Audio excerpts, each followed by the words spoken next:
EKYC ଖୋଲିଦେଲା ration କାର୍ଡର ଗୁମର। ବାଲିଆପାଳରେ ଧରାପଡ଼ିଲେ ration ନେଉଥିବା 165 ସରକାରୀ ଚାକିରିଆ। ତେବେ କ'ଣ ରହିଛି ଏନେଇ ସମ୍ପୂର୍ଣ୍ଣ ଅପଡେଟଟି ଚାଲନ୍ତୁ ଦେଖିବା। ଇକେୱାଇସି ଖୋଲିଦେଲା ରାସନ କାର୍ଡର ଗୁମର। ଧରାପଡ଼ିଲେ 165 ସରକାରୀ ଚାକିରିଆ।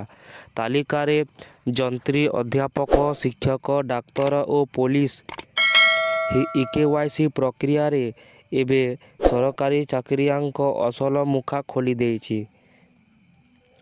ବାଲେଶ୍ୱର ଜିଲ୍ଲା ବାଲିଆପାଳ ବ୍ଲକରେ ରାସନ କାର୍ଡ ସାମଗ୍ରୀ ନେଉଥିବା 165 ଜଣ ସରକାରୀ ଚାକିରିଆ ଧରାପଡ଼ିଛନ୍ତି। ଏହି ତାଲିକାରେ ଯନ୍ତ୍ରୀ, ଅଧ୍ୟାପକ, ଶିକ୍ଷକ, ଡାକ୍ତର, ପୋଲିସ ଓ ସ୍ୱାସ୍ଥ୍ୟ ବିଭାଗର କାର୍ଯ୍ୟରତ କର୍ମଚାରୀଙ୍କ ନାମ ଥିବାବେଳେ ଏହାକୁ ନେଇ ଚର୍ଚ୍ଚା ଜୋର ଧରିଛି।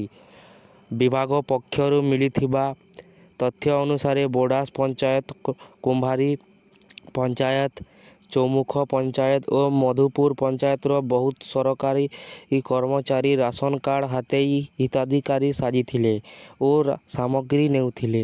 ତାଲିକାରେ ଉଭୟ ଉଚ୍ଚ ପଦସ୍ଥ ଅଧିକାରୀଙ୍କୁ ବି ମିଶାଇ ପ୍ରଥମ ପର୍ଯ୍ୟାୟରେ ମୋଟ 165 ଜଣ କର୍ମଚାରୀଙ୍କ ନାମ ରହିଛି। ତୁରନ୍ତ ସେମାନଙ୍କ ନାମ ତାଲିକାରୁ ବାଦ୍ ଦେବାକୁ ବିଭାଗ ନିର୍ଦ୍ଦେଶ ଦେଇଥିବା ଜଣାପଡ଼ିଛି।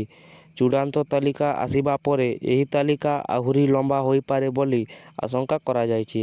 ଯେଉଁ ବଡ଼ ବଡ଼ିଆମାନେ ଏହି ସହାୟତା ହାତେଇଛନ୍ତି ସେମାନଙ୍କ ବିରୁଦ୍ଧରେ କଡ଼ା କାର୍ଯ୍ୟାନୁଷ୍ଠାନ ଗ୍ରହଣ କରିବାକୁ ବୁଦ୍ଧିଜୀବୀ ମହଲରେ ଦାବି ହୋଇଛି।